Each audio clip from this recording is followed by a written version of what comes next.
Cyclones are coming to ACR, and I've got 3 tips to help you dominate and rack up those step tickets, and it's going down.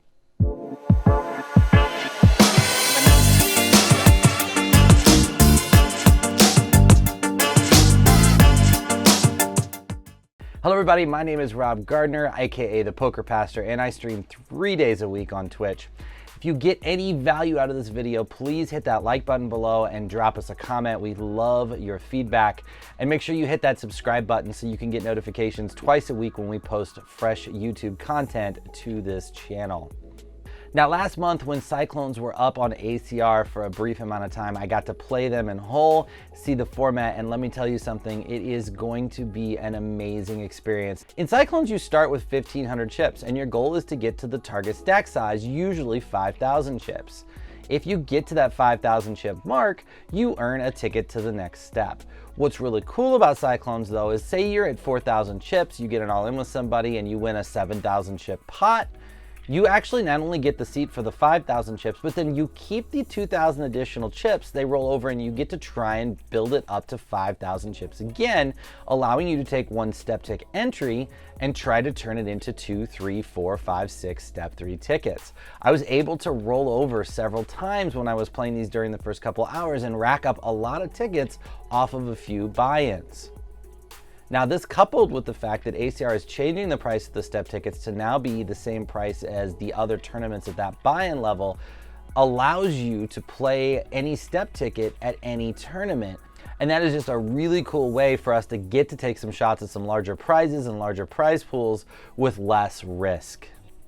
So now you know why Cyclones are so cool. Let me give you 3 tips to help you avoid some of the mistakes I saw the first day they were live and help you dominate your competition.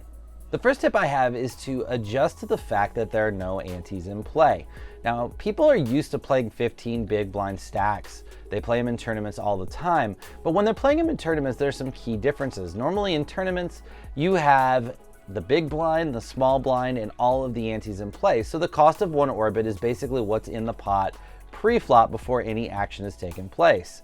Now, couple this with the fact that in a normal tournament, the blinds are going up usually once per orbit based on how the timing works, and you can see how expensive it gets to wait 1, 2, 3 orbits as you're getting bled dry by the blinds and antes. However, in a fast fold format like this, where there are no antes in play, you're only playing the small blind and the big blind for an entire orbit. This means that there is much lower sense of urgency for us to try and get a stack. Where in a normal tournament, if you were just to sit for 3 orbits, you could be down to 7, 6, 5 big blinds and have no fold equity.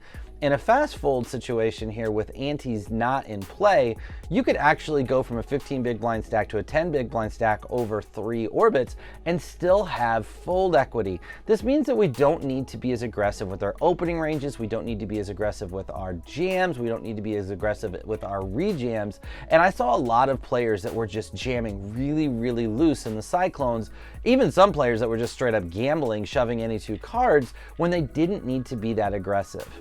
So if you can have the ability to have a little bit more patience, you can just sit and wait for your premiums, you really can print money at these steps because people are going to be overly aggressive. And yes, sometimes you're still going to get in with the best of it and get sucked out on. That's poker. It's going to happen. But over the long run, you're going to print EV if you can just be patient and wait for the best spots and always get it in good, which is something you can do when antes are not in play.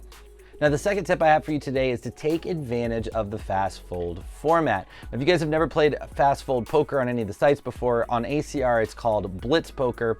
And the way it works is you get dealt into a hand and you can fold at any time. You can even fold out of turn. If you fold out of turn, the server's just gonna wait until it's your turn and then it's gonna fold at the proper time.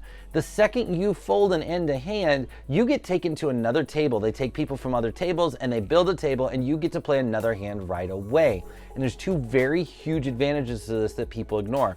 The first advantage is you can play a lot more hands per hour. I've seen people get into blitz cash games and the first thing they want to do is 4-table them, and it's silly. Why would you 4-table a blitz poker cash game when you can play as many hands per hour as you want at that one table? The best thing you can do in Cyclones is fire a table up, be really hyper focused on it, and fast fold a ton. You know your ranges, you know what hands you're playing. If you see a hand you know you're not going to play, immediately fold and go to the next hand so you can take advantage of getting a very very high hands per hour and bring your hourly rate up. This is always cool too because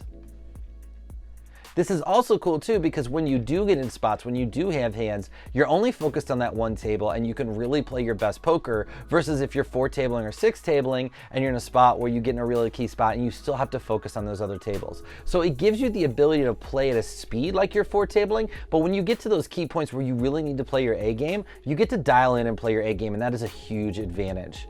The second advantage that people don't take advantage of is that you have no table image. Imagine being in a normal tournament, you're raising every single hand. By the time you do it 3 or 4 times in a row, the table's gonna get mad and they're gonna play back at you. They're gonna get the stink eye, you're gonna get the principal raise because they're done watching you raise.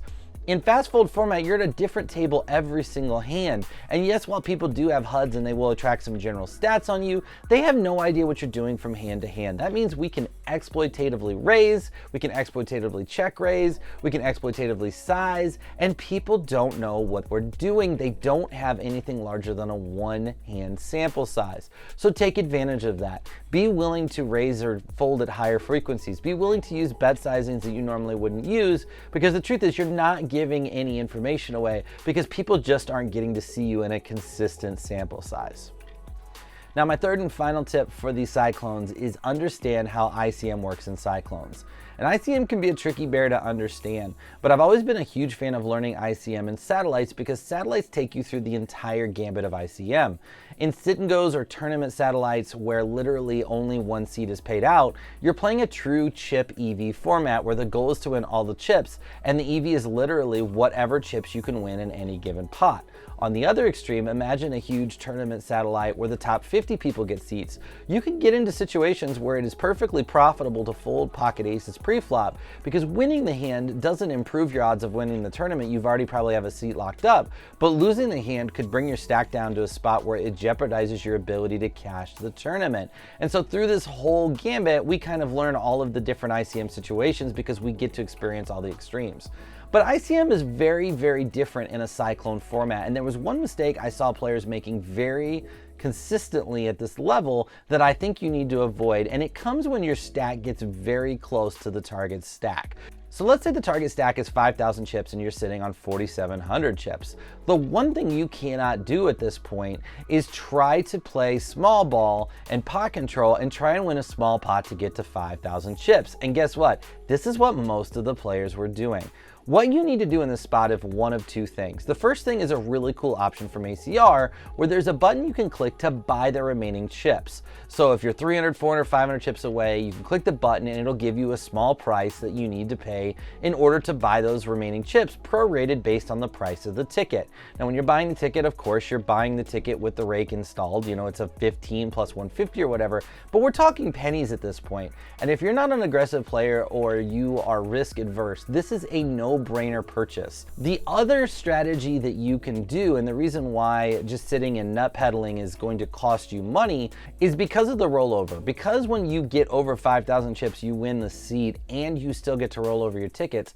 There is major EV in having a big stack and beating another big stack. Let's say you're at that 4,700 in chips and you've got a guy on your right with 4,500 in chips. You should be trying to get that player's entire stack. The EV of that player's entire stack is huge, and if you're not willing to tangle with him because of fear of losing your stack, you are costing yourself EV as long as you feel like you have an edge at the table. So the ultimate goal when you play these is to play them like a cash game and to play for max EV and be willing to play for stacks when we have position on players, when we have edge on players, and when we can apply pressure to them, ICM pressure to them, because they are playing tight, they are playing scared, and they're playing just to get to that 5,000 chip mark. This is a huge edge. So first and foremost, your optimal route is to take advantage of it. Be willing to keep your foot on the pedal as you get close to the target stack, but if you cannot do that, then buying the remainder of chips is an excellent and plus EV option because of the time you're going to save and because you're not going to cost yourself EV by continuing to try and scrape out small pots here and there.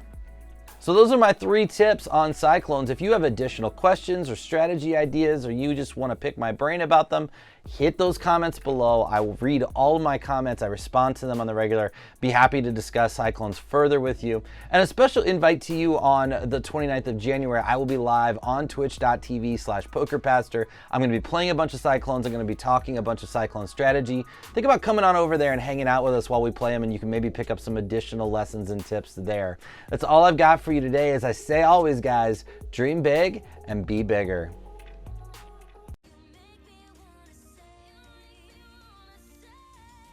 I'm gonna rip this in. Ooh. Queen ball. Let's go. First win of 2020, baby. In the books. The bear is off our back.